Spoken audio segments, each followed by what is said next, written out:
Hello everyone. तो ये मेरे कुछ नोट्स हैं जो मैंने खुद बनाए, हैंड रिटन है। तो ये कुछ फैक्टर इनकम और ट्रांसफ़र इनकम के बारे में डिफरेंस बिटवीन है।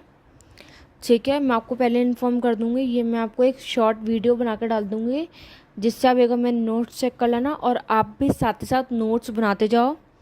ठीक है, अपन ऐसे अच्छे से मेहनत करेंगे, ऐसे अच्छे से सॉल्व करते रहेंगे हर चीज़।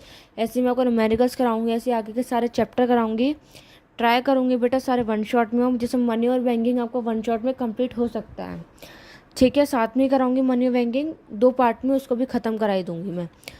तो बैक टू द टॉपिक। तो हमारा टॉपिक अभी फैक्टर इनकम ट्रांसफ़र इनकम का चल रहा था। तो ये मेरे नोट्स हैं, ये आप रीड कर सकते हो और आगे के मैं समझा दूँ। ट्रांसफ़र इनकम भी होता है बेटे, करंट ट्रांसफ़र भी होता है। Current transfer are made out of income, whereas capital transfer are made out pairs.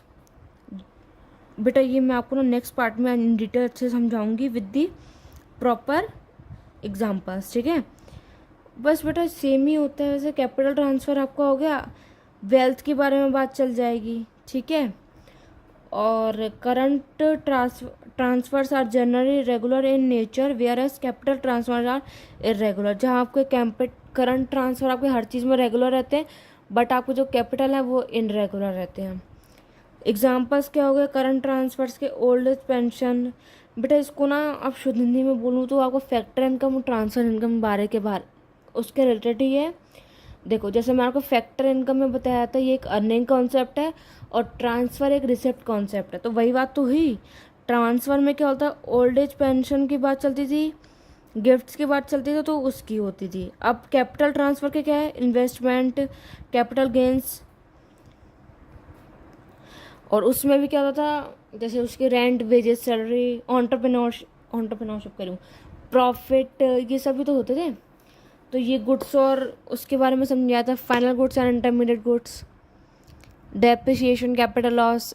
In book दिया है, मैं आपको इसकी वीडियो बना कर डालूंगी। डेप्रिसिएशन का एक और नाम होता है consumption of fixed capital. Another name of depreciation और consumption of fixed capital.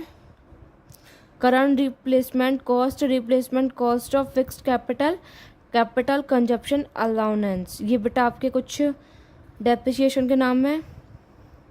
Investment का फॉर्मूला होता है net investment equals to gross investment minus depreciation. Gross क्या कर रखा है, gross investment equals to net investment mine plus depreciation. बस इसके बारे में न्यूमेरिकल्स वगैरह जो मैं आपको ऑलरेडी पहले करा चुकी हूँ, लेकिन मैं आपको फिर से कराऊंगी अच्छे से। तो थैंक यू एवरीवन।